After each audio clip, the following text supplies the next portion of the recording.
आज बात पटना में पदस्थापित ऐसे पुलिस ऑफिसर की जो इन दिनों खूब सुर्खियां बटोर रहे हैं। कशिश न्यूज के डिजिटल प्लेटफॉर्म पर स्वागत है आपका और मैं हूं काशिफ मलिक। तो खास तौर पर प्रशांत किशोर को हिरासत में लिए जाने से लेकर गिरफ्तारी तक वाले प्रकरण के बाद वो और लाइमलाइट में आ गए हैं। नाम है भानु प्रताप सिंह। भानु प्रताप सिंह 2021 बैच के आईपीएस अधिकारी हैं। फिलहाल वो दानापुर पुलिस अनुमंडल पदाधिकारी के पद पर तैनात हैं।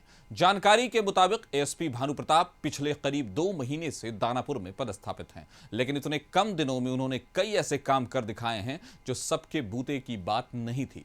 जाहिर तौर पर कोई भी अधिकारी पदाधिकारी अगर लीक से हटकर काम करता है तो फिर उसकी चर्चा जरूर होती है।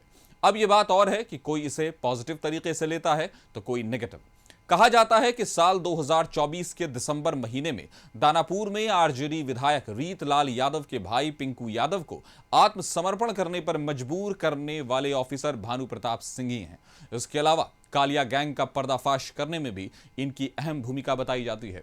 बैक टू बैक 2 दिनों के अंदर भानु प्रताप सिंह ने 2 बड़ी कार्रवाइयां की हैं। बताने की जरूरत नहीं है कि दानापुर में आरजेडी विधायक रीतलाल यादव का क्या रुतबा है।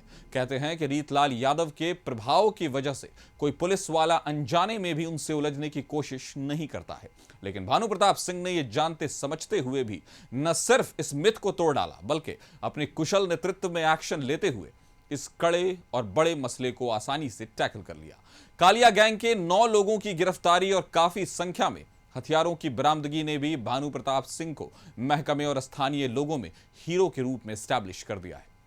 तो जानकारी के मुताबिक आईपीएस अधिकारी में चयन के बाद प्रशिक्षु के रूप में उनकी पोस्टिंग नालंदा में हुई थी। मुजफ्फरपुर में टाउन पुलिस उपाधीक्षक के पद पर रहते हुए भी वो अपनी काबिलियत का लोहा मनवा चुके हैं। वहां करीब 1 साल तक रहने के दौरान उनकी पहचान कड़क अधिकारी के रूप में हो गई है। उन्होंने अवैध रूप से शराब बेचने वालों की नाक में दम कर दिया था। आलम यह था कि शराब माफिया भानु प्रताप सिंह के डर से थर थर कांपने लगे। भानु प्रताप सिंह को अनियंत्रित भीड़ पर काबू पाने में महारत हासिल है। कहा जाता है कि मुजफ्फरपुर में पोस्टिंग के दौरान जब एक हॉस्पिटल में पब्लिक बेकाबू होकर हंगामा करने लगी तो भानु प्रताप सिंह ने मौके की नजाकत को भांपते हुए न सिर्फ बल प्रयोग कर भीड़ को तितर बितर किया, बल्कि हालात पर भी काबू पा लिया। कहा जाता है कि अगर भानु प्रताप सख्ती बरतने में थोड़ी भी देर करते तो तोड़फोड़ हो सकती थी और ज्यादा से ज्यादा नुकसान भी हो सकता था। भानु प्रताप सिंह की इसी काबिलियत की वजह से उन पर जन सुराज के सूत्रधार प्रशांत किशोर मामले की जिम्मेवारी दी गई है और भानु प्रताप सिंह ने इस मामले को भी बड़ी ही होशियारी से टैकल किया है। हालांकि शुरुआती वक्त में पुलिस पर कई तरह के आरोप भी लगे, लेकिन बाद में जब प्रशांत किशोर ने प्रेस कॉन्फ्रेंस कर स्थिति स्पष्ट की तो यह साफ हो गया कि असल में हुआ क्या था।